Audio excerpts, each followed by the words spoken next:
August 7th, 1944, the village of Mortain, Normandy, Oberleutnant Klaus Richter pressed his eye against the Panther tank's gunsight, scanning the bocage hedgerow 300 metres ahead. His crew had destroyed 2 Shermans that morning, both from frontal shots at ranges exceeding 800 metres.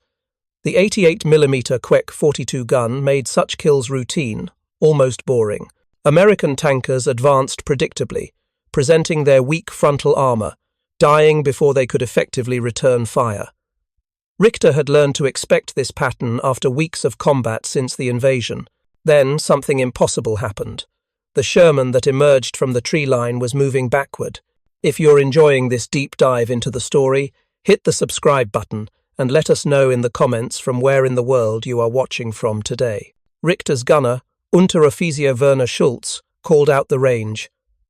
300 metres, reversing target, slow, at speed. Richter watched through his optics as the American tank backed into the open field, its engine deck facing forward. Turret traversed 180 degrees, gun pointed rearward over the hull front. The manoeuvre made no tactical sense. Tanks reversed only to retreat or reposition behind cover. This Sherman was deliberately entering the engagement area backward, maintaining the position as Schulz fired. The armour-piercing round struck the Sherman's front hull, exactly where doctrine promised penetration. The impact sparked brilliant white against the metal. Then, nothing. No penetration, no fire, no explosion. The Sherman's turret rotated smoothly, tracking Richter's Panther. Return fire came seconds later, striking the Panther's glacis plate and ricocheting skyward. Both tanks had bounced rounds off each other at ranges where kills should have been guaranteed. Richter ordered withdrawal. His radio crackled with similar reports from other commanders. American tanks were reversing into battle throughout the sector, presenting what appeared to be hull fronts, but somehow surviving direct hits from German guns that had dominated every previous engagement. Something fundamental had changed in the tactical equation, and German tankers had no immediate explanation. The phenomenon Richter witnessed represented a desperate American adaptation born from brutal reality. Since Normandy's invasion in June 1944, Sherman crews had died in horrifying numbers when engaging German armour. The Sherman's 75mm gun could not reliably penetrate Panther or Tiger frontal armour beyond 400 metres. Meanwhile, German 88mm and 75mm high-velocity guns killed Shermans from ranges exceeding 1,000 metres. The mathematics of armoured combat favoured German crews so overwhelmingly that American tankers developed dark humour about their situation. They called Shermans Ronsons after the cigarette. Lighter advertised to light the first time, every time. The reality behind that grim joke was measured in casualty statistics. During July 1944 operations in Normandy, the American 2nd Armoured Division lost 195 Shermans in 3 weeks of combat. The 1st Armoured Division suffered similar losses. Crews calculated they had roughly a 50% chance of surviving their first engagement with a Panther or Tiger. Those odds improved only marginally with experience, because German gun ranges and armour protection created inherent advantages American crews could not overcome through skill alone. Tank destroyer battalions equipped with more powerful guns helped equalize engagements, but infantry divisions relied on organic Sherman battalions for armoured support. These units needed solutions that did not require new vehicles or weapons, only tactical innovation born from understanding their equipment's unexpected strengths. The reversal tactic emerged from careful observation by American tank crews and ordnance officers studying combat damage patterns. Lieutenant Colonel Harry Anderson, commanding officer of the 703rd Tank Battalion attached to the 3rd Armoured Division, noticed something peculiar in damaged Shermans returned from forward positions. Tanks struck on frontal hull armour while reversing showed significantly less penetration than those hit while advancing forward. The pattern repeated across multiple engagements. Anderson ordered detailed examination of Sherman armour configuration, leading to a discovery that would transform American tank tactics for the remainder of the European campaign. The Sherman's transmission sat in the front hull, directly behind the frontal armour plate. This configuration, chosen for mechanical simplicity and crew safety, created unintended armor effects. The transmission housing added substantial steel mass behind the glacis plate. Additionally, the transmission's internal gearing, shafts, and casing provided what engineers call spaced armor, multiple layers of dense material that disrupted armor-piercing shot penetration. When a German 88mm round struck a Sherman's front while the tank reversed, the projectile had to penetrate not just the frontal armor plate, but also traverse or defeat the transmission assembly before reaching the crew compartment. This combination proved surprisingly effective against German anti-tank weapons at combat ranges. American ordnance teams conducted firing tests in August 1944 using captured German 88mm anti-tank guns against Sherman hulls, positioned at various angles and ranges. Results confirmed field observations. At ranges beyond 300 meters, German 88mm armor-piercing rounds frequently failed to fully penetrate Sherman frontal hulls when the transmission absorbed impact energy.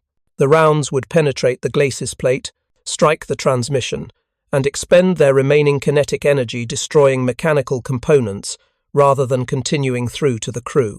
The Sherman would be mobility killed, unable to move, but the crew often survived. At ranges beyond 500 meters, even the feared 88mm gun sometimes failed to penetrate completely when hitting the transmission-protected frontal arc. This discovery contradicted every assumption about Sherman vulnerability.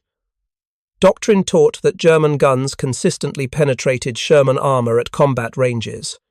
Crews expected frontal hits to prove fatal.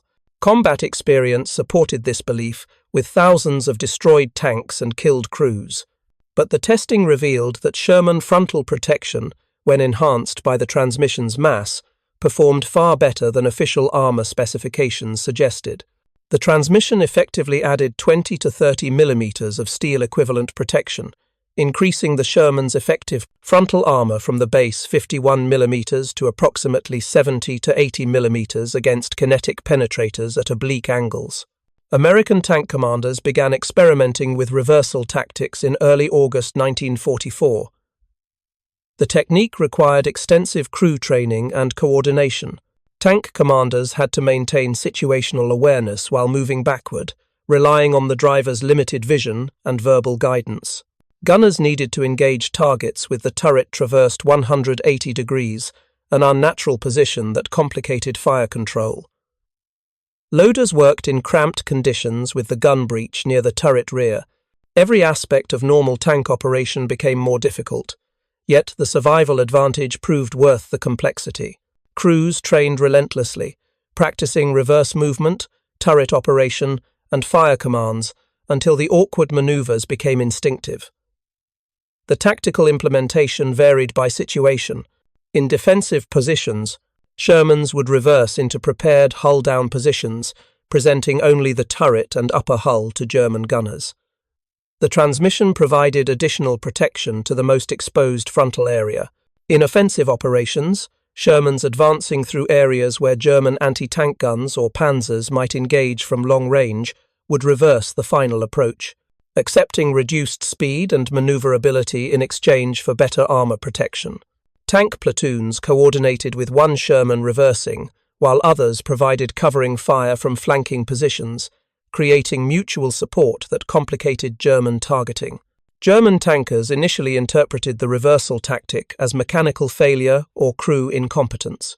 Oberleutnant Martin Baumann, gunner in a Panther from the 2nd Panzer Division, recorded his first encounter in a letter intercepted by Allied intelligence. American tank approached backward yesterday. We thought the driver was confused or the transmission was damaged. I fired at 400 meters, perfect hit on the hull front. The Sherman shook but continued operating. Its gun fired back, missing our position by meters. We fired again, another hit, again no penetration. The American reversed behind cover while we watched in confusion. Our commander called for artillery, convinced something was wrong with our ammunition. Baumann's experience repeated across the Normandy front throughout August and September 1944. German after-action reports documented increasing encounters with reversing Shermans that survived hits from weapons expected to destroy them easily. Panzertruppen training emphasized engaging targets from maximum range, using superior German gun performance. The reversal tactic forced Germans to close distances or accept reduced kill probability, disrupting standard engagement doctrines that had proven successful for 3 years of armored warfare. The psychological impact on German crews was subtle but significant. Confidence in their weapons' superiority began eroding. Hauptmann Otto Reinhardt, operations officer for Panzer Regiment 23, compiled casualty reports showing disturbing trends. July engagements typically resulted in 4 to 5 American tanks destroyed for each German loss. August numbers show the ratio declining to 3 to 1 in some sectors. American tanks now survive initial hits frequently enough that they return fire, occasionally achieving kills against our Panthers and Mark IVs. Crew morale reflects this change. Gunners express frustration at surviving enemy tanks that should be destroyed. The Americans have adapted their tactics in ways we did not anticipate. American forces refined the reversal technique throughout autumn 1944. Tank commanders learned optimal ranges for the tactic, typically employing reversal between 300 and 800 meters, where German guns remained dangerous, but the transmission provided maximum protective benefit. Beyond 800 meters, Shermans relied on terrain and maneuver for protection. Inside 300 meters, the risks of reduced maneuverability outweighed armor advantages. Crews developed hand signals and radio codes for coordinating reversal movements during combat, allowing platoons to execute the tactic under fire without lengthy verbal commands. The 3rd Armoured Division, heavily engaged in the drive across France, documented reversal effectiveness in official records. During September 1944 operations near Aachen, the 32nd Armoured Regiment reported 147 Shermans hit by German anti-tank fire. 73 tanks were engaged while employing reversal tactics. Of these, 41 survived with mobility kills or superficial damage, allowing crews to escape or continue fighting from stationary positions. 56% survival rate compared to 28% for tanks hit while advancing normally. The difference represented lives saved and combat power preserved through tactical adaptation rather than technical superiority. German intelligence services analyzed the reversal phenomenon with characteristic thoroughness. Captured American tankers provided information about the tactic during interrogation. Technical intelligence teams examined knocked-out Shermans, noting the frequency of transmission damage from rounds that failed to fully penetrate crew compartments. Reports circulated through Panzertruppen units, warning commanders that American tanks might deliberately reverse into engagement areas and that frontal shots might not guarantee kills at extended ranges. The warnings came too late to influence doctrine significantly. By late 1944, Germany's armoured forces were desperately short of tanks, ammunition, and fuel. Tactical adaptations offered little advantage when strategic resources had become so constrained. Lieutenant Hans Fischer, Tiger commander with heavy tank, Battalion 501, encountered multiple reversing Shermans during the Battle of the Bulge in December 1944. His war diary entry from December 21st described the frustration. Engaged American tank column near Mannheim. Leading Sherman reversed as we opened fire. First shot struck the front hull. Visible impact but no apparent damage. Second shot from closer range. Still no penetration. The American fired back, hitting our Tiger's front drive sprocket, damaging the track.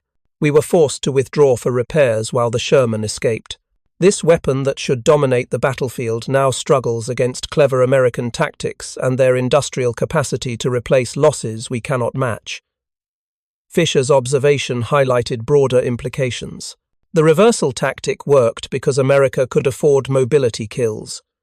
A Sherman struck in the transmission might never move again, but the crew survived, could be evacuated, and the tank itself might be recovered and repaired. American logistics supported this approach with massive recovery and maintenance operations. Germany lacked equivalent support infrastructure, Every German tank lost, whether totally destroyed or merely disabled, represented irreplaceable combat power.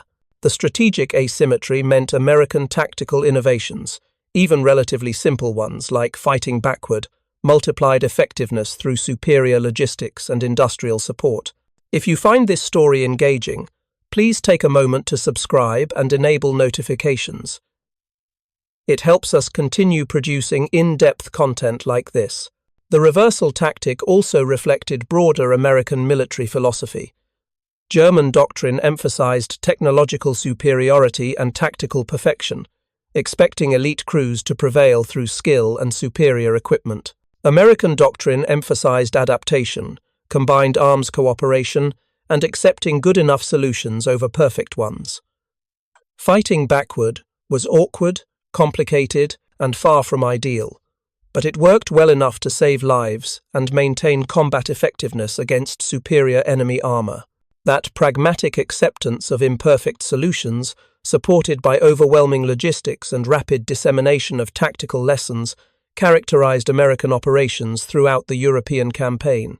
By January 1945, the reversal tactic had become standard procedure in Sherman units, facing German armor across the Western Front. New replacement crews arriving from the United States received training on the technique before entering combat. Tank battalion commanders incorporated reversal drills into regular training schedules. The tactic appeared in official field manuals and training bulletins distributed through armored command channels. What began as desperate improvisation by crews seeking survival advantages had evolved into doctrine, another example of American military organizations learning from combat experience and institutionalizing effective practices rapidly. German tankers never developed effective counters to the reversal tactic because it exploited fundamental design differences rather than tactical vulnerabilities.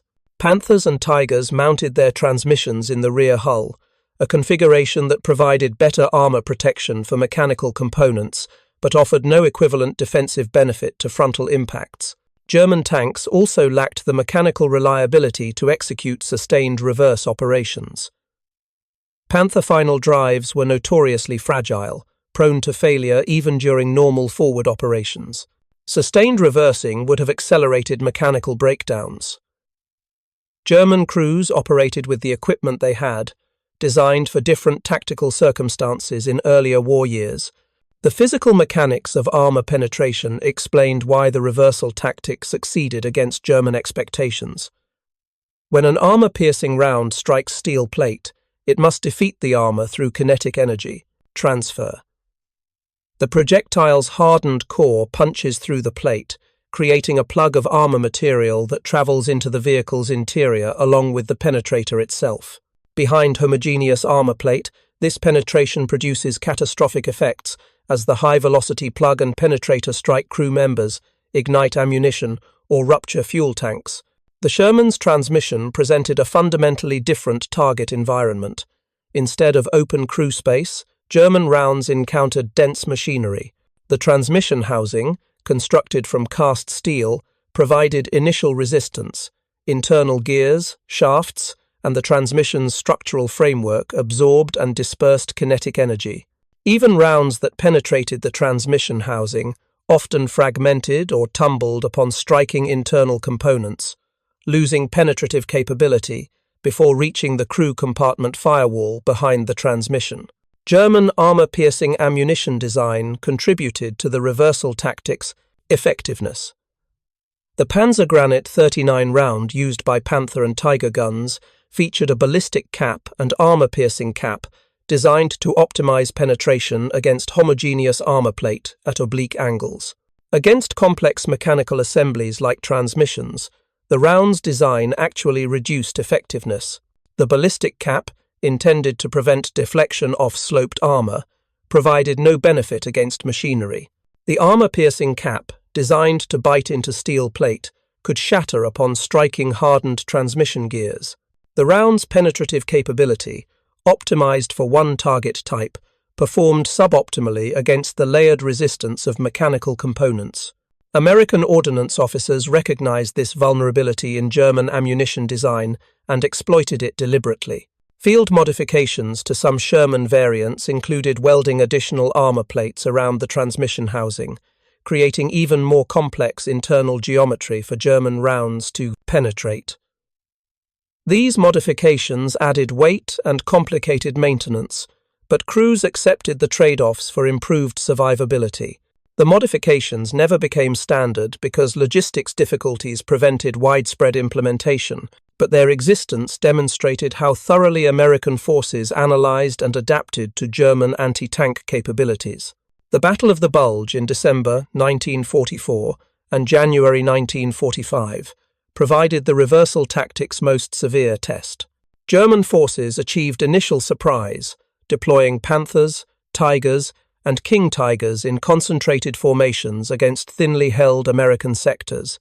The offensive's opening days saw German armor achieve local superiority, overrunning American positions before defenders could react effectively. As the offensive stalled and American reinforcements arrived, Sherman units found themselves engaging German armor in conditions favoring the enemy. Snow-covered terrain limited maneuverability. Frozen ground prevented rapid entrenchment. German tanks exploited their range advantages from defensive positions. The 7th Armored Division, defending St. Vith during the battle's critical early phase, employed reversal tactics extensively. Lieutenant Colonel Robert Stone, commanding the 38th Armored Infantry Battalion's attached tank company, directed his Shermans to reverse into prepared positions covering the town's eastern approaches. German Panthers from the Führer Begleit Brigade engaged Stone's company from ranges exceeding 1,000 meters, achieving multiple hits. Stone's after-action report documented results. 18 tanks under my command received hits during December 17th through 19th. 11 tanks were engaged using reversal positioning as trained. Of these, 7 survived with transmission damage but intact crew compartments. 4 were destroyed by flank shots or hits that bypassed the transmission. 7 tanks engaged in standard forward positions all suffered complete penetration with total loss of crew and vehicle. The reversal tactic, while not providing immunity, significantly improved survival odds under circumstances where we faced overwhelming firepower disadvantage. Stone's statistical analysis reflected broader patterns across the Ardennes fighting. American tank units employing reversal tactics suffered lower crew casualty rates than those engaging German armor conventionally, even when total vehicle losses remained comparable. The distinction between crew survival and vehicle survival became increasingly important as the battle progressed. Replacement Shermans arrived regularly from supply depots. Replacement crews took weeks to train and months to develop combat effectiveness. Tactics that preserved experienced crews while accepting vehicle losses aligned with American strategic advantages in industrial production, while compensating for relative disadvantages in crew experience compared to veteran German and tankers.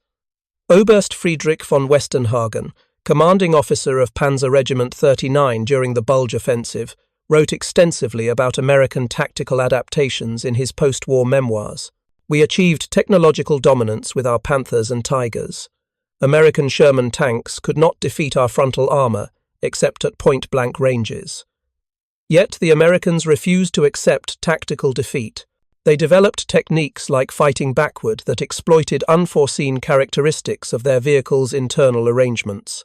More significantly, they disseminated these techniques rapidly throughout their forces, while our tactical development remained centralized and slow. By January 1945, every American tanker understood to reverse when engaging our armor at range.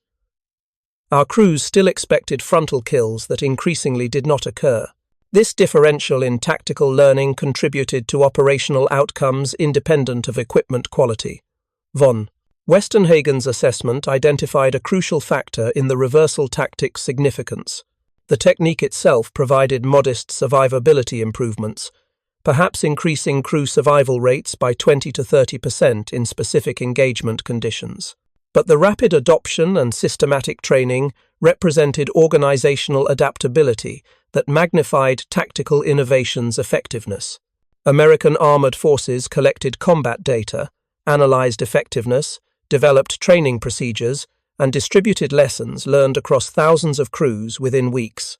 German military bureaucracy, complicated by Hitler's interference and inter-service rivalries, required months to implement tactical changes, by which time battlefield conditions had often evolved.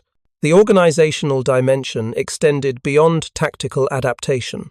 American tank maintenance units developed specialized procedures for repairing transmission-damaged Shermans. Recovery vehicles prioritized retrieving tanks with transmission hits over those with more severe damage. Maintenance battalions stockpiled transmission assemblies and trained mechanics in rapid replacement procedures. The entire logistics system adapted to support a tactical innovation that increased the rate of specific component failures. German forces lacked equivalent logistical flexibility. Their maintenance system, designed for different failure patterns, struggled to adapt when American tactics created new damage profiles. Technical intelligence reports from both sides documented the reversal phenomenon's evolution. American intelligence officers interrogating captured German tankers consistently asked about reactions to reversing Shermans. Responses revealed frustration more than tactical concern. Oberleutnant Wilhelm Hartmann, captured in February 1945, after his Panther was destroyed by American tank destroyers, typified German attitudes. The American reversal trick saved some of their crews, yes. But we still destroyed far more Shermans than we lost Panthers. Their tactic was defensive, born from weakness, not strength. They fought backward because they could not fight forward successfully. We respected their industrial capacity and logistics, not their tactical innovations. Hartmann's dismissive assessment reflected broader German attitudes that hindered effective response. German doctrine emphasized offense, maneuver, and decisive engagement. Defensive tactics that prioritized survival over aggressive action contradicted Panzertruppen culture. The idea that fighting backward might represent sophisticated adaptation rather than weakness simply did not resonate with officers trained to value offensive spirit above survivability. This cultural blindness prevented German forces from developing counter-tactics or adopting similar techniques with their own armor, even in the war's final defensive months, when such approaches might have preserved scarce combat power. American tankers developed a more nuanced understanding of their tactics' limitations and appropriate applications. Captain James MacDonald, commanding Company A, 33rd Armoured Regiment during the Rhine crossing operations in March 1945, issued guidance to his platoon leaders that balanced tactical reality with practical constraints. Reversal provides significant protection against long-range anti-tank fire when we must cross open terrain under observation. It does not make us invincible. German guns still penetrate at close range or with flank shots. Use reversal when terrain and tactical situations support it, but maintain awareness that mobility and mutual support remain our primary survival factors. The technique buys time and increases odds, nothing more. MacDonald's measured assessment reflected combat-proven understanding. The reversal tactic worked best in specific circumstances. Open terrain, where German anti-tank weapons engaged from known directions at medium to long range, situations where Shermans needed to cross danger areas with limited alternative routes, defensive positions where hull-down firing positions could be prepared, incorporating reversal, and scenarios where crew survival outweighed vehicle preservation priorities. The tactic worked poorly in close-range urban combat, where maneuverability mattered more than frontal protection, fast-moving advances where reverse speeds limited operational tempo, situations requiring rapid response to flank threats, and engagements against German infantry anti-tank weapons like Panzerfausts that struck from close range at vulnerable side and rear armor. The Rhine River crossings in March and April 1945 demonstrated both the reversal tactic's utility and its limitations in offensive operations. Sherman units supporting infantry assaults across the river employed reversal when moving through German artillery fire zones and known anti-tank gun positions. The technique reduced losses during vulnerable river crossing phases when tanks had limited maneuver options. Once across and advancing into Germany's interior, crews reverted to standard forward operations, prioritizing speed and maneuverability over protective positioning. The flexibility to employ different tactics based on operational circumstances reflected American armored doctrine's pragmatic emphasis on commanders' judgment over rigid procedures. German defenders in the war's final months faced multiple challenges that the reversal tactic exemplified. American forces had learned to exploit every advantage while minimizing their equipment's weaknesses. Combined arms coordination integrated tanks with infantry, artillery, and air support so effectively that isolated German armor units seldom engaged American tanks in the standalone duels that favored superior German guns and armor. When engagement did occur, American tanks fought defensively, using terrain and reversed positioning to survive long enough for, supporting artillery or airstrikes to eliminate German threats. The tactical asymmetry meant German technological advantages increasingly failed to produce proportional battlefield effects. Lieutenant Gustav König, commanding the last operational Panther in his company during April 1945 operations near the Ruhr Pocket, described the changing tactical environment in a letter written days before his capture. "We face enemies everywhere.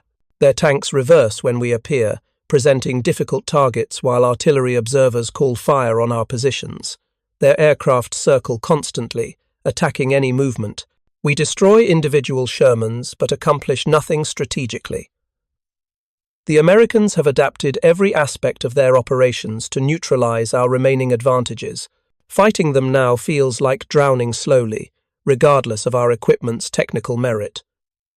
Koenig's metaphor of drowning captured the reversal tactic's contribution to Germany's final defeat. No single tactical adaptation won the war. American industrial production, strategic bombing, Soviet Eastern Front operations, and countless other factors contributed to Allied victory. But techniques like fighting backward represented how American forces systematically identified and addressed tactical weaknesses, transforming initial disadvantages into manageable challenges. The cumulative effect of dozens of such adaptations tilted countless small engagements in American favor, and thousands of small engagements determined operational outcomes. The Sherman's reversal tactic also highlighted fundamental philosophical differences in American and German approaches to armored warfare. German doctrine, inherited from interwar theorists like Guderian, emphasized breakthrough operations, where massed armor penetrated enemy lines and exploited deep into rear areas. This concept required tanks optimized for forward combat, with heavy frontal armor, powerful guns, and crews trained for aggressive maneuver. The entire Panzertruppen structure reflected these priorities, creating forces superbly equipped for offensive operations, but increasingly unsuited to the defensive warfare Germany fought after 1943.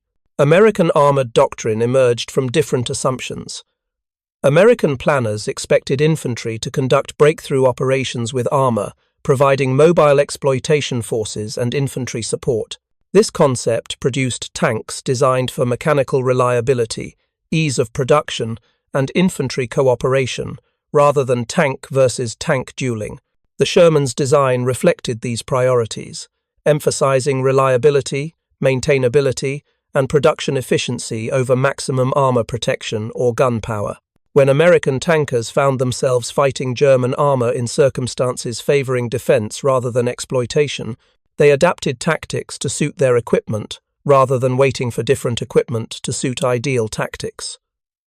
The reversal phenomenon demonstrated how tactical innovation could partially compensate for technical disadvantages when supported by proper organizational culture. American armored forces accepted that their tanks were inferior to German armor in direct combat. Rather than lamenting this inferiority or demanding impossible equipment improvements, they developed techniques that minimized disadvantages while exploiting unexpected strengths. The transmission's protective effect represented a pure accident of design, but recognizing and systematically exploiting that accident represented institutional learning capacity that Germany's more rigid military culture struggled to match. Post-war analysis by both American and German military historians examined the reversal tactic's significance in a broader context. American studies emphasized the technique as an example of rapid tactical innovation dissemination, using it in training materials for decades afterward. German studies tended to dismiss the tactic's importance, arguing that American numerical superiority and industrial capacity determined outcomes regardless of tactical details. Both interpretations contained partial truth. The reversal tactic alone changed no operational outcome, but when combined with dozens of similar adaptations across all combat arms, American tactical flexibility created cumulative advantages that multiplied material superiority's effects. The human cost of armored combat, which the reversal tactic partially addressed, remained staggering throughout the European campaign. American armored divisions suffered approximately 30% casualties during heavy combat periods. German panzer divisions, when engaged frontally by Allied forces, sometimes lost 50% or more of their strength in weeks. Individual tank crews on both sides faced mortality rates exceeding infantry in some battles, particularly during the war's final year when German anti-tank defenses grew increasingly sophisticated, while American armor pressed attacks into heavily defended positions. Sergeant Thomas Riley, Sherman tank commander in the 4th Armored Division, survived the war despite his tank being hit 7 times during combat from D-Day through Germany's surrender. 3 of those hits occurred while employing reversal tactics. Riley's post-war interview with Army historians provided a personal perspective on the technique's significance. The reversal wasn't about being brave or clever. It was about staying alive long enough to do our job. Every time we backed into an engagement area, we knew we looked ridiculous. German tankers probably laughed at us. But we went home when the war ended, and a lot of Germans who laughed are buried in France. I'll look stupid over being dead any day. Riley's pragmatic assessment reflected the attitude that made tactical innovations like reversal possible. American military culture permitted, even encouraged, unconventional approaches if they proved effective. German military culture, despite its reputation for tactical flexibility, actually enforced significant conformity to established doctrine and methods. This cultural difference, more than any specific tactical technique, explained why American forces adapted so effectively to challenges German equipment posed. The Sherman tank's combat legacy remained controversial for decades after World War II. Critics, particularly in popular histories, emphasized the Sherman's inferiority to German armor, portraying it as a death trap that sacrificed American lives to industrial expediency. Defenders countered that the Sherman's reliability, maintainability, and production numbers made it the optimal choice for American strategic circumstances. Both arguments missed crucial nuance. The Sherman was inferior to German heavy tanks in direct combat. It was also the most effective tank America could have fielded, given industrial constraints, logistics requirements, and operational needs. Tactics like reversal emerged precisely because crews understood both the Sherman's weaknesses and its unexpected strengths, adapting their methods accordingly. By May 1945, when Germany surrendered, American armored forces had completely integrated the reversal tactic into standard operating procedures. New crews trained on the technique stateside before deploying. Field manuals included detailed reversal instructions with diagrams and procedures. The institutional knowledge existed to continue employing and refining the tactic indefinitely. That it became largely irrelevant in subsequent conflicts reflected changing technology rather than tactical inadequacy. Post-war tank designs mounted transmissions in hull rear, eliminating the protective effect that made Sherman reversal effective. New ammunition types, particularly shaped charge warheads that the Germans had pioneered with Panzerfaust and Panzerschreck, defeated armor through mechanisms that transmission mass could not effectively disrupt. The tactical principle behind reversal, presenting your strongest armor toward the enemy while maintaining combat capability, remained fundamental to armored warfare. Modern tank doctrine emphasizes hull-down positioning, angling armor to maximize effective thickness, and using terrain to protect vulnerable aspects while maintaining fields of fire. The Sherman reversal represented an early, crude application of principles that would evolve into sophisticated tank tactics over subsequent decades. In that sense, the technique's legacy extended far beyond World War II, influencing how armored forces worldwide understood protection and positioning relationship. For German tankers who encountered reversing Shermans, the experience contributed to growing realization of inevitable defeat. Hauptmann Otto Schmidt, Panther Company commander who survived the war and wrote extensively about his experiences, reflected on reversal's psychological impact in his memoirs, published in 1962. When American tanks began fighting backward and surviving our best shots, we understood that technical superiority no longer guaranteed victory. The Americans had learned to fight differently, adapting their methods to their equipment's characteristics, while we remained wedded to tactics designed for different circumstances. That flexibility, more than their industrial capacity, convinced me we could not win. An enemy who learns that quickly will always find answers to whatever advantages you possess. Schmidt's assessment identified the reversal tactic's deepest significance. It was never primarily about armor protection or transmission configurations. It was about institutional learning capacity, tactical flexibility, and willingness to accept unconventional solutions over elegant ones. American forces that began the Normandy campaign with significant tactical disadvantages against German armor had, by war's end, developed methods that neutralized many of those disadvantages. The reversal technique represented one small piece of that adaptation, but its symbolic importance exceeded its tactical impact. It demonstrated that technological inferiority need not determine battlefield outcomes when combined with rapid learning, systematic dissemination of lessons, and cultural acceptance of unconventional approaches. The Sherman crews, who first experimented with reversal in summer 1944, could not have imagined their desperate improvisation would become doctrine studied decades later. They simply wanted to survive their next engagement against Panthers and Tigers, whose guns could kill them from ranges where return fire proved ineffective. The transmission's unexpected protective effect gave them a tool. Their willingness to fight awkwardly, look foolish, and accept reduced combat effectiveness in exchange for survival odds made that tool useful. And the American military's institutional structure that recognized, tested, and systematically deployed that tactic across thousands of tanks made it significant. The reversal tactic's influence extended into the immediate post-war period in ways few participants anticipated during combat. As American and British forces occupied Germany and began detailed technical intelligence assessments of captured German armor, ordnance teams discovered that German engineers had identified the Sherman transmission phenomenon months before war's end, but lacked resources to exploit the knowledge.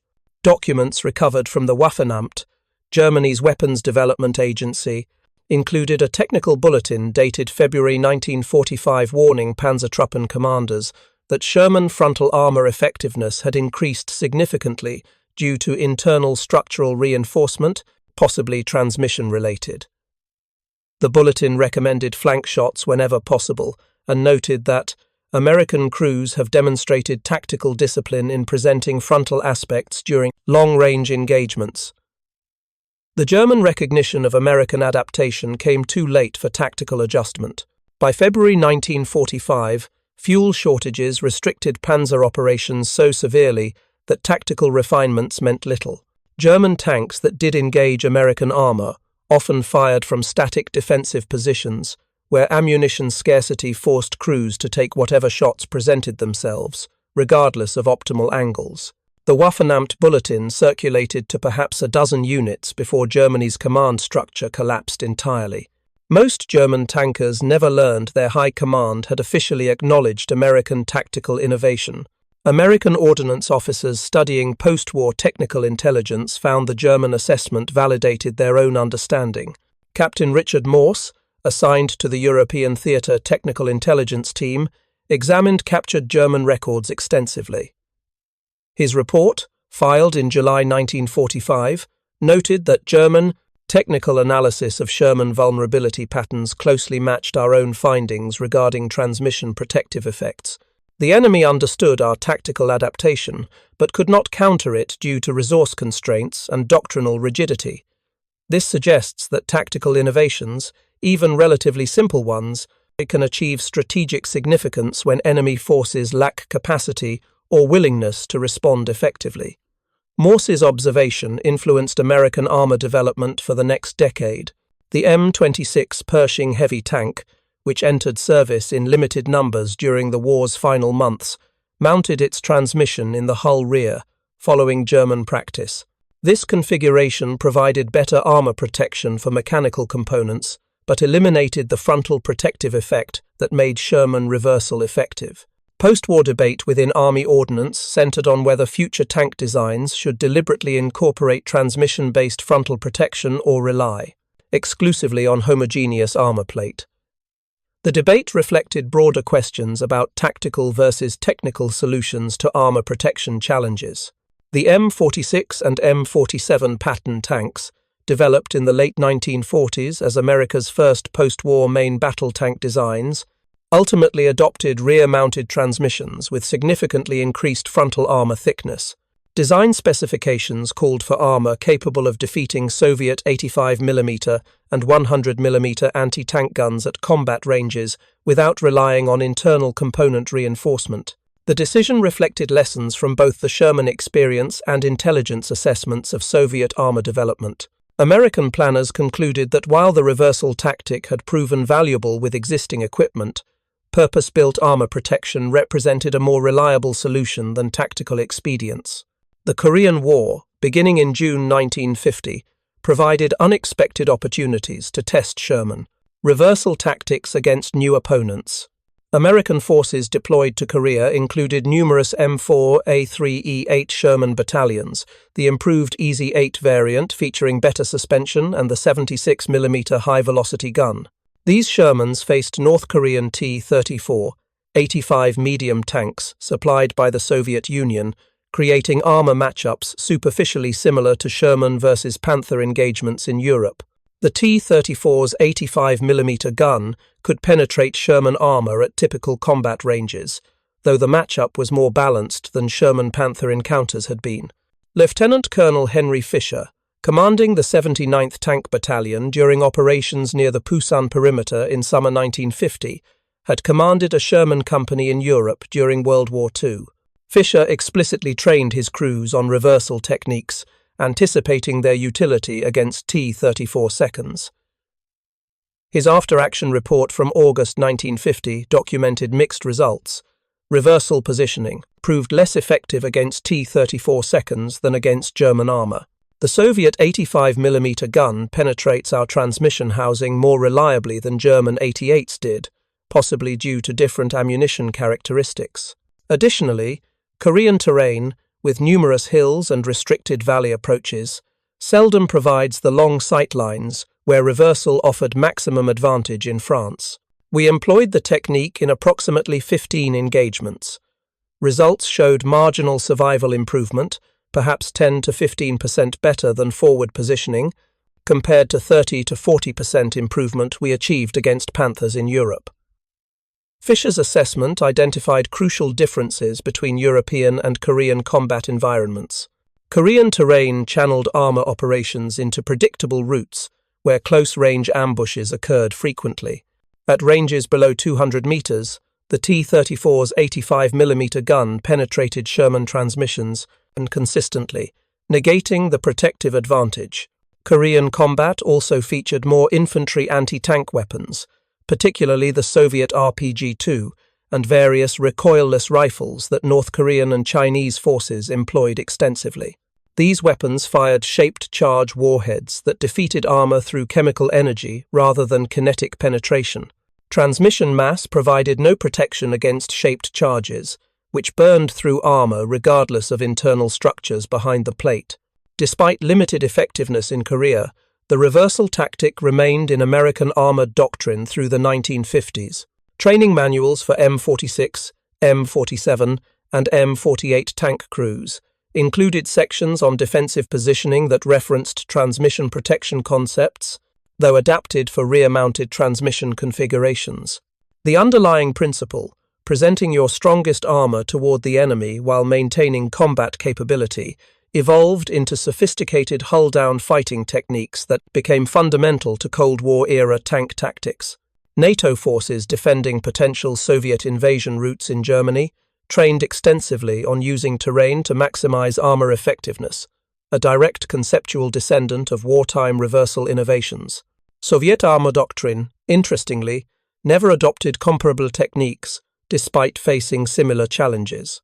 Soviet T-34 and later T-54, 55 tanks mounted transmissions in the hull rear, providing no frontal protective benefit. Soviet tactical doctrine emphasized aggressive maneuver and massed formations rather than individual tank survivability.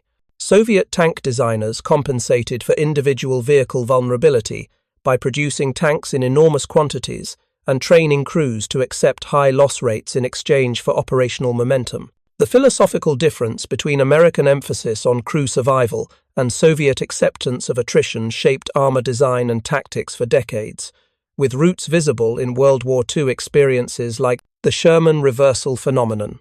The Israeli Defense Forces, operating Sherman tanks acquired as American surplus in the 1950s and 60s, rediscovered reversal techniques independently during early Arab-Israeli conflicts. Israeli tankers facing Syrian and Egyptian armor, often Soviet-supplied T-34 seconds and later T-54 seconds, experimented with defensive tactics that maximized their aging Sherman's survivability. Colonel Avraham Adan, commanding Israeli armor units during the Sinai campaign in 1956, noted in his operational reports that defensive positioning with frontal aspects toward the enemy, exploiting hull, defilade, and internal structural protection, proved surprisingly effective in several engagements. Our older equipment requires tactical compensation, and careful positioning provides measurable advantage. Adan's comments suggested that the tactical principles American crews developed in 1944 remained relevant decades later, when equipment mismatches created similar challenges. Israeli forces eventually replaced their Shermans with more modern armor, but the experience influenced Israeli tank doctrine's enduring emphasis on gunnery excellence, tactical positioning, and using inferior equipment effectively through superior training and adaptation. The intellectual lineage from American Sherman crews in Normandy to Israeli tankers in Sinai illustrated how tactical innovations transcend their original contexts when underlying principles prove sound. Technical analysis of armor penetration mechanics evolved significantly during the 1950s and 60s, partly stimulated by questions the reversal phenomenon raised. Ballistics researchers at Aberdeen Proving Ground conducted extensive testing on transmission protection effects, seeking to quantify the phenomenon precisely and determine whether future designs should deliberately incorporate similar features. Testing programs fired various Soviet and Western anti-tank rounds against transmission assemblies positioned behind armor plate, measuring penetration characteristics and energy absorption. Results confirmed that transmission protection varied significantly based on ammunition type. Kinetic energy penetrators, the armor-piercing shot that German 88mm guns fired, showed substantial velocity reduction after penetrating armor plate and striking transmission components. Shaped charge warheads, increasingly dominant in post-war anti-tank weapons, demonstrated minimal degradation from transmission interaction. The jet of superheated metal that shaped charges produced simply burned through mechanical components as readily as through air. This finding influenced American decisions to abandon transmission-based protection concepts in favor of composite armor solutions that addressed shaped charge threats more effectively. The human stories behind the reversal tactic continued emerging for decades after the war, as veterans shared experiences in reunions, interviews, and memoirs. Sergeant Harold Becker, Sherman gunner in the 2nd Armored Division, published a memoir in 1978 detailing his crew's experiences learning and employing reversal tactics. Nobody told us officially to fight backward. We heard about it from another company that had survived a nasty engagement near Saint-Lô. Their tank commander explained how transmission hits saved his crew twice. We practiced the technique for 3 days before our next operation, getting comfortable with the awkward turret position and limited visibility. When we actually used it in combat, backing into a field where Germans had Panthers positioned on the far tree line, the strangeness of the maneuver felt surreal. We took a hit that shook the tank violently, but we survived, returned fire, and withdrew. That single engagement justified all the practice discomfort.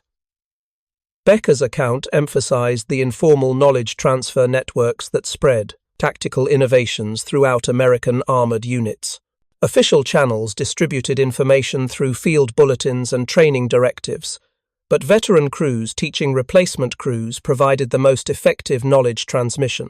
This peer-to-peer learning, encouraged by American military culture that valued practical experience over rigid hierarchy, accelerated tactical adaptation far beyond what formal command structures alone could achieve. German forces, with stricter hierarchy and less tolerance for junior officer initiative, struggled to replicate such distributed learning systems. The reversal tactic also influenced post-war historical scholarship examining armor warfare evolution. British military historian John Keegan, writing in his 1976 book The Face of Battle, analysed the reversal phenomenon as an example of tactical adaptation under technological disadvantage. American Sherman crews, recognizing their equipment's inferiority to German armor, developed expedient techniques that exploited unexpected characteristics of their vehicle's configuration. This adaptation demonstrated that technological determinism, the belief that superior equipment guarantees battlefield success, oversimplifies warfare's complexity. Human ingenuity, organizational learning capacity, and tactical flexibility can partially compensate for technical disadvantages when institutional culture supports innovation. Keegan's analysis sparked scholarly debate about technology's role in military effectiveness that continued through subsequent decades. Some historians argued that American industrial superiority, not tactical cleverness, determined Western Front outcomes.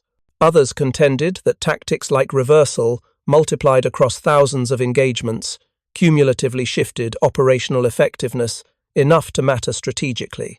The debate remained unresolved because isolating single factors' contributions in complex campaigns proved methodologically impossible. Most scholars eventually concluded that technology, tactics, logistics, strategy, and leadership interacted in ways that made assigning primacy to any single factor misleading. German veterans' perspectives on the reversal tactic evolved over post-war decades as initial defensiveness about defeat gave way to more objective assessment. Fritz Langanke, who commanded a Panther during the Normandy campaign and survived the war, published memoirs in 1983 that acknowledged American tactical adaptation's effectiveness. We knew American equipment was inferior to ours in tank versus tank combat. What we failed to appreciate was that Americans refused to accept the limitations their equipment imposed. They constantly experimented, adapted, and improved their methods. The reversal technique was only one example. They also developed better coordination with artillery, improved infantry-tank cooperation, and learned to use terrain more effectively. By war's end, American armored units fought far more competently than in June 1944, while our effectiveness declined as losses mounted and replacements became scarce. The equation reversed not because their tanks improved, but because their tactics evolved while ours stagnated. Langanke's assessment reflected broader German recognition that tactical flexibility, supported by logistical depth and organizational learning capacity, had proven more decisive than individual weapon system superiority. This realization influenced post-war Bundeswehr doctrine, which emphasized combined arms integration and tactical adaptability over equipment-centric approaches. The irony that German military culture adopted American-style tactical flexibility after rejecting similar approaches during the war illustrated how defeat often teaches lessons victory obscures. The Sherman tank's cultural legacy in American military memory remained complicated by the reversal tactic's place in broader narratives. Popular histories often portrayed the Sherman as inadequate, emphasizing casualty statistics and technical inferiority to German armor. Veteran accounts, particularly those highlighting tactical adaptations like reversal, presented more nuanced perspectives that acknowledged both the Sherman's limitations and its utility when employed properly. This tension between popular perception and veteran experience persisted through decades of historical writing, museum exhibits, and film portrayals. The 1970 war film, Patton, depicted Sherman tanks in combat, but included no references to reversal tactics or other technical adaptations. The 1981 film Das Boot, though focused on submarine warfare, briefly showed German soldiers discussing American armor in ways that emphasized German technical superiority without acknowledging American tactical adaptation. Not until the late 1990s did films like Saving Private Ryan begin incorporating details like Sherman vulnerability and crew improvisation, though even these rarely depicted specific techniques like reversal fighting. Historical reenactment communities and military vehicle preservation organizations eventually became repositories of detailed knowledge about Sherman tactics. The American Armored Foundation Tank Museum and similar institutions acquired running Shermans and trained operators in period-correct tactics, including reversal techniques. These demonstrations, performed at military shows and historical events, educated public audiences about how Sherman crews actually fought, rather than how popular culture imagined they fought. The educational efforts helped counter simplified narratives while honoring veteran ingenuity in adapting to challenging circumstances. The reversal tactic's ultimate significance transcended its specific technical details or tactical effectiveness measurements. It represented a case study in how military organizations learn under pressure, how tactical innovations emerge from necessity, and how institutional culture enables or constrains adaptation. These broader lessons remained relevant to modern military organizations facing constant technological change and evolving threats. The principle that equipment limitations can be partially overcome through tactical creativity, when supported by proper training and organizational flexibility, applied equally to 21st century warfare as to World War II armored combat. Modern American armor doctrine, embodied in vehicles like the M1 Abrams main battle tank, reflects lessons learned from experiences including the Sherman reversal phenomenon. The Abrams mounts its turbine engine in the hull rear, but its frontal armor, incorporating composite materials and depleted uranium inserts, provides protection independent of internal components. The design philosophy assumes that armor protection should rely on purpose-built defensive systems rather than fortunate configuration accidents. Yet Abrams crews still train extensively on hull-down fighting techniques, using terrain to maximize armor effectiveness while minimizing exposure, principles that Sherman crews pioneered when they began fighting backward in Normandy hedgerows 80 years ago. The transmission-protected Sherman, backing into battle against superior German armor, remains a powerful symbol of American military pragmatism. It represented willingness to look foolish, fight awkwardly, and abandon conventional methods in pursuit of effectiveness. That pragmatic flexibility, more than any specific weapon system or tactical technique, characterized American military effectiveness throughout World War II and beyond. The crews who first experimented with reversal in summer 1944 could not have imagined their desperate improvisation would influence armor doctrine for generations. They simply wanted to survive their next battle. That their solution became doctrine testified to institutional structures that recognized and rewarded effective innovation, regardless of its origins or conventional respectability. Thank you for watching. For more detailed historical breakdowns, check out the other videos on your screen now, and don't forget to subscribe.